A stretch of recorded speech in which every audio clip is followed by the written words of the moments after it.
Well, so funny I should see you here amongst the flax. Flax is something dear to your heart. You look after the flax collection at Landcare Research? Yes, indeed I do.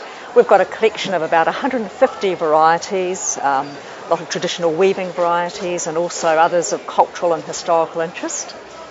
Now, I guess a lot of people see flax as just used for weaving, but it's got medicinal purposes as well. Absolutely, as well as being, it's a key economic plant generally, and as well as being used for weaving, it's number one in the medicine cabinet. These lovely big thick leaves, for example, the base part and that butt that can get so long was used, for example, as a splint for wounds and for someone who's perhaps broken a leg. So it's strong enough to be used as a splint? Absolutely. You feel down there and you can see that it's actually very, very tough indeed. Yep. And even little segments of the leaf, for example, because they're quite thick and juicy, if you cut out a segment of that leaf and perhaps stick it into the back of your tramping boot if you've got a blister, that'll really help you until you can get hold of the elastoplast. So even that's today a good start. It can be used? Absolutely, yeah. Okay. But probably one of the main reasons for using it was the used in the same way as Europeans used castor oil, and by making a decoction, boiling up the very base of the plant here, of the butt and also the root underneath, into a decoction and used as a purgative, a very powerful purgative and dewormer, as I say, just in the same way as Europeans have traditionally used castor oil. Another lovely part of this plant, and really useful to know perhaps if you're in the garden in terms of any little minor cuts and scratches, is the gum, which is found here, right down here in these leaves here. Yes. And you can sort of scrape here and get out a bit of the gum that's there, and scraped onto your hand, it creates a film that also has antiseptic qualities. So, it's a great plant to have in your garden, and of course, the muka, the fibre that can be extracted from the leaf, could be used for bandaging and incredibly good for tying up stuff. I use it for my tomatoes. But so you've also brought along a collection of plants, not just the flax. Can you tell us a little bit more about those? Yes, absolutely. I thought it would be really interesting to talk about some of the other uses of plants in our gardens, and today I thought I'd focus particularly on medicinal plants. I've long been interested in any uses of our native plants, and at Manaaki Whenua, we've built up a database on that. About 20 years ago, we were collecting resources to use for an ethnobotanical garden that was proposed, and although that garden, I have to say, didn't go ahead, we've kept that database, kept developing that database, and we now have a whole heap of information readily available, quite detailed information on cultural uses of plants. Now, these plants are very important to Maori. Can you explain that? Absolutely. Yes. All plants and human beings, we are closely related, and we're both directly descended from Tane, the guardian of the forest. And in fact, plants are actually our senior relatives, so they're particularly worthy of our respect. And the beliefs, how do they shape the use of the plants? Well, if we think about medicinal uses in particular, ailments would be seen as a disharmony between the spirit world and that human being, so that when treatments were used, there was a lot of ritual and karakia that went along with whatever the particular plant might be used for, and that was to make sure that you got back in sync really with the spirit world as well. However, having said that, there were lots of everyday uses of plants, and that's what we're going to be really focusing on today, the kinds of things that anyone would know and would use just to fix common everyday ailments. And that's the crux of it. What were some of the illnesses that these plants were used for? Well, just like today, a lot of ailments were a result of diet and environment. For example, you do find a lot of cures or a lot of uses, medicinal uses for things like constipation, because the diet, for example, of fernroot, which was one of the key plants for food, particularly if the Coomera crop hadn't been very good or further south, apparently had quite a constipating effect, and I think a lot of the plants and berries that we used did have. So you find treatments for things like stomach ailments, constipation, diarrhea, urinary tract infections, that kind of thing. As well as that, people sometimes lived in quite a smoky environment, so you have treatments for bronchial complaints. Lots of wounds and scrapes, of course, if you're mucking around in the forest, and fractures and whatever, so all of that, as well as quite often sores and scabies and eczemas, general skin complaints, again a result often of diet or just plain environment. And all this information was based on just a couple of 100 years' knowledge of using these plants, isn't it? Well, I suppose you could say that on one level, yet on the other, when Māori came from Polynesia, or as Polynesians, they actually had millennia of experience of using plants. I mean, the whole attitude towards using plants is so different from us modern-day Europeans. And I think perhaps we are rather fearful of the bush in a way, and perhaps if we go to try something, we think, is this going to poison us, Whereas for those Polynesians who came to New Zealand, they were used, their whole economy was built around plants, for food obviously, and for medicinal purposes as well. So that when they came here and saw what was by and large a new flora, they had a different attitude toward it. They saw it as a larder to be used and plants to be used, and using the kinds of practices to make foods palatable or to detoxify that they used back in Polynesia as well. Right, so the hebe, every garden's got a hebe it seems? Absolutely, and you need to remember that, Tom, if we ever have another outbreak of something like bird flu. Hebes are used for the prevention of diarrhea, and they are very, very effective.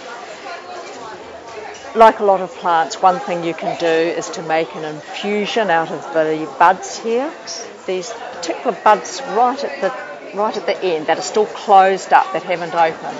Okay. Or an even easier way, although it's quite bitter I have to say, is to take about 12 of them and chew them up and then spit them out. So don't swallow the actual plant material, but just swallow that saliva with all its tannins, and it is very effective. In fact, I actually gave it to someone at work the other day who said it worked very well. One of the illnesses. At the end of the First World War, during the Spanish flu epidemic, this plant was used in Christchurch Hospital for treatment. And in the Second World War, the plants were dried and sent over to troops in Egypt for diarrhea, a lot of the food-related stuff, when you're on a new diet. Yep. Yeah, very, very effective indeed. It's not the only plant that's effective for something like diarrhea. Manuka here, yes. I have to say, is covered in that sooty fungus that we get from, particularly here in Canterbury, from aphids on the honeydew. The part we're going to focus on here is the capsule. And again, just like we chew the buds of hebe for diarrhea, we can do the same with the capsules of manuka, and crushed and chewed, and these ones you can swallow. And that again is meant to be very, very effective. Personally, I think one of the best uses, though, of manuka is as a tea, and I really like to do this out tramping. Just take a sprig or two, put into a billy of water, leave for about a minute, but not too long because otherwise it gets very bitter, and take it out, and it's a really refreshing lemony tea. In fact, it's one of the ways I tend to distinguish between, say, manuka and kānaka. If you crush the manuka, you do get that rather lemony scent coming from it, yes. Whereas with kānaka, it's perhaps a little bit more eucalyptus-like. And for all the trampers out there, you say you take a sprig? Yep. Just show me how much you mean by a sprig. Oh, let's have a look. Say like this, a bit of a handful. Right. Yeah, something like that, yeah. And just dunk it and let it brew. Leave it in, yeah, maybe for a minute, but not too long. Don't wait for the water to change colour. and then just take it out, and it's really delicious, really refreshing. And it was regarded as it is a very good diuretic. Lovely plant. What else do we have? Oh, well, while we're still on plants that are good to drink, here's another one that's commonly used today, Kawakawa, Macropipa excelsum. Doesn't grow everywhere. It's a frost tender, so mainly certainly in a place like Christchurch, fairly coastal or in a sheltered environment. But these leaves are widely used today for a tea, for a general tonic, particularly good for bronchial complaints. So I'm going to give this to you to take away, Tom, because I know you've got a cold at the moment. It really is very good. You could just take a leaf, dunk it in a cup of boiling water, and that would be okay. Or if you're going to make a really good brew of it, take a good lot like this and boil it up in a pot, and you can drink that tea later on. I'll take a couple of plants. Yeah, you can. There we are. You take that home. Thank you. And I think some people find the fresh leaf a little bit too strong, so you can dry it and then use it as a tea. But extremely effective for general bronchial complaints, coughs, cold, and people talk about it as a blood purifier. I think in that sense that it just makes you feel good when you use it. It's a plant of quite a lot of spiritual significance. You'll sometimes see a kawakawa leaf, perhaps at the base of a carving or in a traditional tangi woven perhaps into a headdress. So it has a lot of significance, kawakawa, and sort of life, death rituals. It also used to be used burnt. The leaves give off quite an acrid smoke, and it was used in kumara plantations, which were often beset by caterpillars, just like they get into our cabbages and things. And the smoke of this was used to get rid of these. So insecticide, effectively. Effectively, yeah. But it's a great plant, and these are rather lovely to eat too. The seeds in them are a bit, you've got to spit those out. But the fleshy orangey bits are really very, very pleasant tasting. And I mean, on a big kawakawa bush, you get quite a lot of them. So you just eat them on their own? Yeah. Well, I suppose you could put them in ice cream or something if you want. What does it taste like?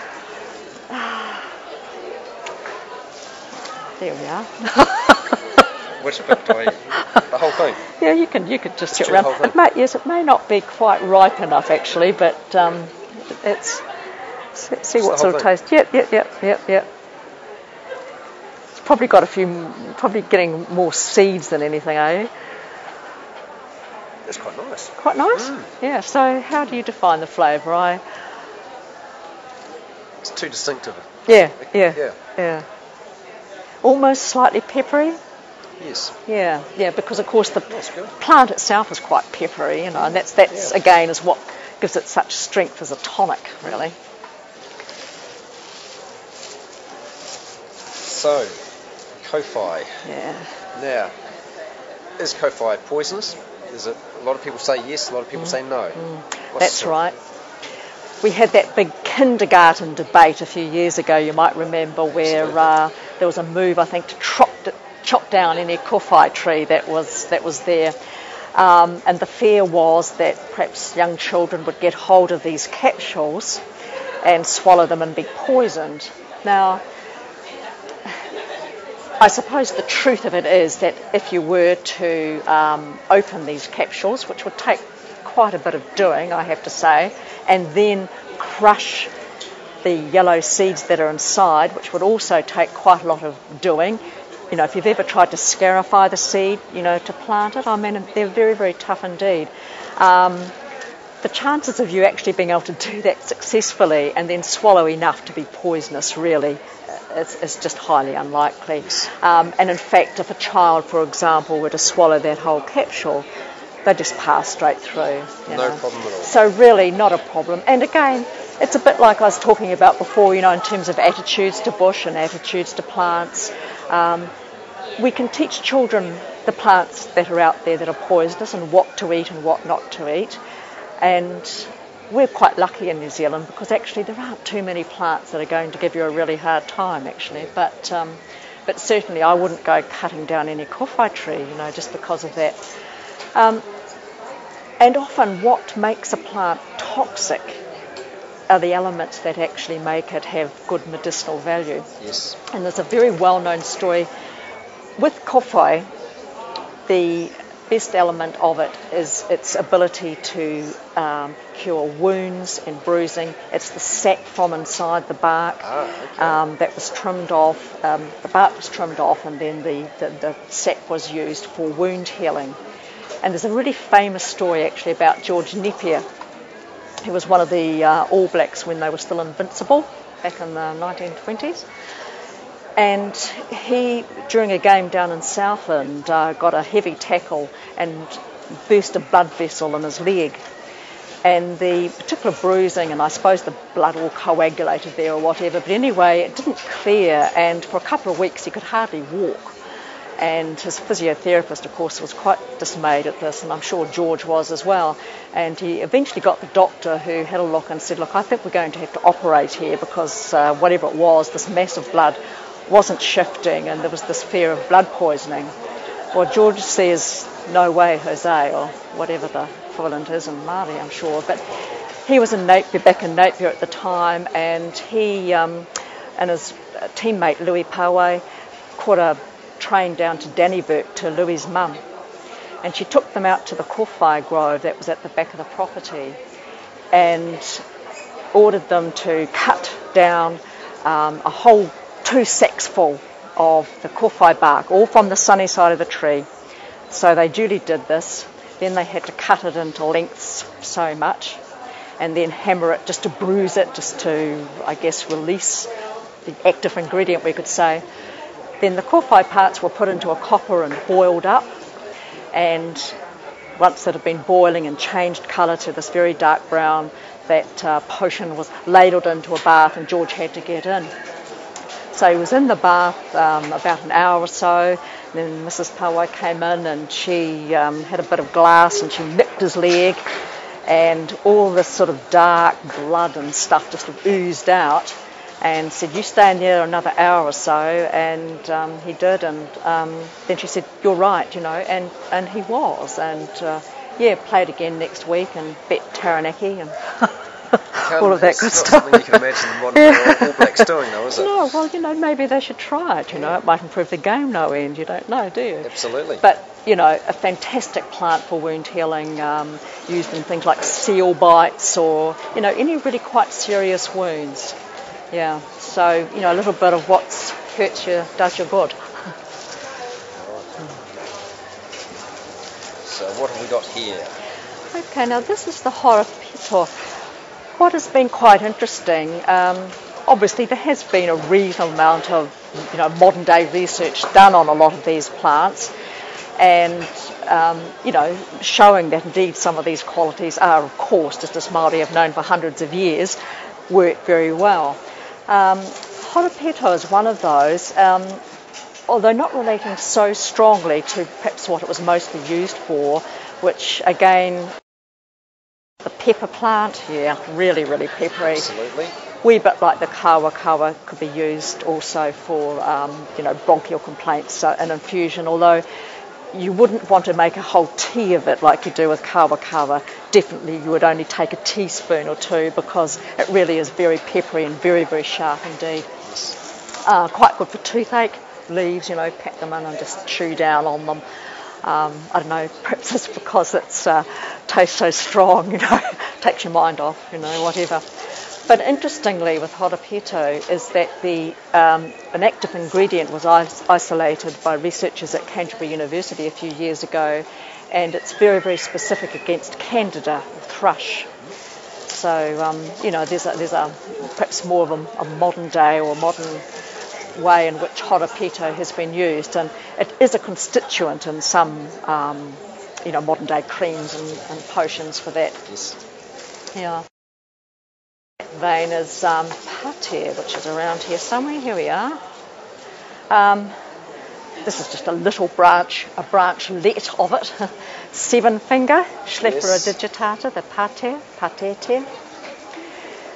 Now the interesting thing about pater is that the sap of the bark, so it's not actually the leaves, it was actually the sap from the bark, was used for skin diseases and ringworm. And indeed, it was, I think, also researchers at Canterbury University, when they found the active ingredient of this, they found it was very, very specific against ringworm. So, you know, lovely small tree in the garden. So the 7-finger ringworm, good to know. Or perhaps for the cat, or whatever. Yeah. So that was one that was used. That's right. I brought along some porapora, also thinking of this. Porapora is the sap again was used as a skin salve. Europeans used to mix it with lard and use it as an ointment, again just for the general skin complaints. If you soften and warm up those leaves and bruise them, they can be used as a poultice to put on any sort of boils, abscesses that need drawing out, or any kind of septic wound. Actually, the flax, we were talking before, I don't think I mentioned that also, the roots of that, if they were roasted, were often used as a poultice too for ulcers and varicose veins as well. So, the solanum poraporo was definitely used as a salve for the skin. It has quite a cooling property. Now, the berries were eaten, but not when they were green like that. They do have to ripen to a dark orange, and I just couldn't find any orange ones yet. They're just starting to turn now. They are a plant that are, you wouldn't eat, that was perhaps not toxic, but not very good for you when they're green, but once ripe are able to be eaten. And the taste? I can't remember. I have eaten them, but I can't think how to describe them. No, we're not going to let you try a green one, Tom. It wouldn't be good at all. Interestingly, we talk about different uses or modern uses of plants. There's an ingredient in that was used as a starter for contraceptives. And so there was an industry that they tried to set up, mainly in Taranaki actually, probably about the 1970s, and quite a lot of trials done. And I think in the end the industry failed as much as anything, because the usual thing, there was a cheaper plant overseas. I think it was a Mexican yam that they used instead.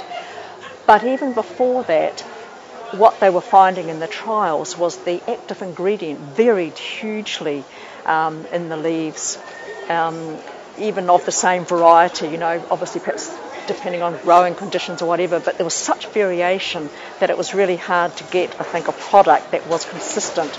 And that's not an uncommon thing, really, among a lot of plants. Before we were talking about horopito and talking about the particular uses of that, and I think I said about horopito being useful against candida, but a related species, Pseudowinter axillaris, is no good at all. So, these things are often really quite specific, between species, but even within plants. Mary would have had to learn that over a long time. Yeah, they did, just like they did with the harikeke. I mean, the reason that we have, for example, such a large collection of weaving varieties is because of what might appear minor qualities if you were to look at the plant. I mean, you wander down a row of flaxes and you think, they're all just big green plants. But as soon as you start to use those leaves, whether it's for plaiting or for extracting the muka, they can behave very, very differently. And it's the same a lot with these medicinal uses. But the porapora definitely has this very cooling effect on the skin. The Europeans actually use sulphur, and there's a story in the Chatham Islands about somebody being told that they could use sulphur for this terribly, terribly bad skin disease they had, a whole sort of eczema, completely covered this poor woman, and somebody had said that you could use gunpowder. Well, she made a kind of a paste of this gunpowder, but then unfortunately stood too close to the fire. Not to be recommended. She did survive, and in fact got rid of the skin disease. But it was rather too heavy a paste that was made out of it. I'd stick to porroporo, I think. Yeah. Now, Nio. I see some Nio here. Yeah. How can I tell the difference between a native and an imported? Okay, probably the two main ways. One is that the Nio buds on our native species are much, much darker. Okay. See, they're quite a dark thing, whereas on the Tasmanian one, which has grown a lot here, they're lighter. And you can perhaps also see the oil glands that are through there. Certainly can. Yeah. And they're much more distinctive on our native species. They're beautiful leaves, yeah, aren't they certainly are. They will hybridise, which is a bit annoying. I mean, I think it's really good that we actually grow our native one, and its particular use is as a antidote for mosquitoes and sandflies. Once again, if you boil up a few leaves, make a little concoction and then spread that over yourself, or I guess even rub the sap from the bark or the leaf itself, but probably easier just to make up a little decoction and spread that over. Mm-hmm. So, and that's actually how it was used as an antidote for, mozzies. But there is a Ngāpuhi tradition that says that once upon a time, mosquitoes and sandflies were actually our friends. And up north, there was a certain chief who enlisted their aid to help cart this canoe down out of the forest where it had just been formed down to the seashore. And at the end of this huge exercise, the chief, it was Kai time, of course, and all the human workers got fed a good feast for all their heavy work, but he forgot to feed the mosquitoes and sandflies. And they've had their revenge ever since. They've decided that they're not friends of human beings and they give us a hard time. And that's where it comes from. Yeah, that's right. So you see, we have to be kind and helpful at all times. The explorer Charlie Douglas reckoned that sandflies and mosquitoes were the moral engine of humanity, because he said that, especially on the west coast where it's really quite warm and lovely so much of the time, that if we didn't have those, we'd never get any work done. We'd just be sitting under the Nico palms enjoying ourselves. Yeah. Now you've got some grasses there too. Yeah. Now this might seem a strange thing if we're talking about nice garden plants. I mean, here's just like a grass, but it's not any old grass. This is karitu, Hydrochloe redolens, which is a scented grass. And I'll just give you a whiff of that, Tom. Oh, yep. Yep, okay. I've had this picked, I suppose, a few hours now, so it's starting to dry. But its big benefit is when it dries out completely, and it's really strongly scented. And it was used often to throw into sleeping houses, just to perfume that whole area, or plaited into belts, or perhaps put in a little chaplet round a neck, because of its lovely, lovely scent when dry. And it's very pervasive. In fact, a room of it can almost become overpowering. But it's a lovely thing, and if you've got a big enough garden, I think actually having a plant of that's rather nice, just so you can pick a few leaves of it time to time. And, I think you said the other day I gave you a leaf and you left it in your office. You can still smell it, can you? Absolutely. Yep. It's nice, and that's close to a week ago. Yeah, that's right. And it was just a single leaf, I think. That's right. Yep. So, yes, this is karitu. Yep. The other ones I bought here, coming to the end of their life, I have to say, the end of the season. But this is this gorgeous Hebe speciosa. And although we've been talking a lot about medicinal uses of plants, I couldn't resist bringing in one of these plants that was valued by Māori, but because it was beautiful, and probably not really for any other particular reason. I think in terms of using Hebes, usually it would be Hebe stricta, Hebe salicifolia, those long, narrow-leaved species. There's been some DNA work done quite recently that has showed that this particular plant, which was growing around the Hokianga, and it was one of the early botanists actually saw it growing around villages up in the Hokianga, and populations of exactly that plant have been found as far south as the Marlborough Sounds, and they were taken there, in pre-European times, and grown because they're gorgeous. Yeah. So it shows that Maori value the plants for their aesthetics as well as the medicinal use. Absolutely, just like us. In the same way they grew kakabeks around parasites. I don't know of any particular medicinal values of the kakabek, but those gorgeous red flowers, and they particularly like, I think, red flowered plants, and all the other things that you see around, but Hebe speciosa, anything like that that's going to lift the spirits, which is a medicinal value, I think we could probably say as well. Sue, there's a great deal that we know, that we can find out about the cultural use of these plants. Where can somebody go to find out some more information? Okay, well, there are a number of books that are available. The Bible, I think, on medicinal plants would be Murdoch Riley's Māori Herbal and Healing, which he put out about 10 years ago, still in print, 500 pages. So you can imagine how much detail is in there.